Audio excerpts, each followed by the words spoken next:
காரக்குழம்பு எல்லாத்துக்குமே பிடிக்கும். கத்திரிக்காய் காரக்குழம்பு யாருக்கு தான் பிடிக்காதுங்க. அது இந்த மாதிரி வச்சு பாருங்கள், நாக்க சப்பு கொட்டி சாப்பிடுவாங்க. இப்போ கடாயில் கொஞ்சமாக எண்ணெய் விட்டுட்டு நல்லெண்ணெய் விட்டுக்கோங்க. கடுகு வெந்தயம் பொரிஞ்சதுக்கப்புறம் சின்ன வெங்காயம் பூண்டு முழுசாக சேர்த்துருக்கேன்னா வேணுன்னா கட் பண்ணி கூட சேர்த்துக்கோங்க. கொஞ்சமாக மஞ்சள் தூள் நல்லா ஒரு வணக்கி விட்டதுக்கப்புறமா நம்ம அரிஞ்சு வச்சுருக்க கத்திரிக்காயை இதோடு சேர்த்துருங்க. கத்திரிக்காய் நீல வாக்கில் அரிஞ்சிருக்கேன். 3 கத்திரிக்காய் கொண்டு காம்போடு போட்டிருக்கேன். அதே மாதிரி நீங்களும் வேணுன்னா கூட போட்டுக்கோங்க.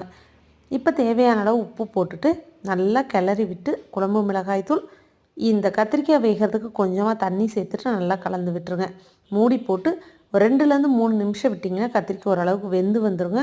அதுக்கப்புறமா ஊற வச்சுருக்க புளி இதோடு சேர்த்து நல்லா பச்சை வாசனை போகிற வரைக்கும் கொதிக்க விட்டுட்டு எண்ணெய் பிரிஞ்சு வந்தோடனே அடுப்பை ஆஃப் பண்ணி சுட சாப்பாட்டோடு சாப்பிடுங்க. இன்றைக்கி உங்கள் வீட்டில் என்ன லஞ்ச்? சேனல் பிடிச்சா சப்ஸ்கிரைப் பண்ணிக்கோங்க. தேங்க்ஸ் ஃபார் வாட்சிங்.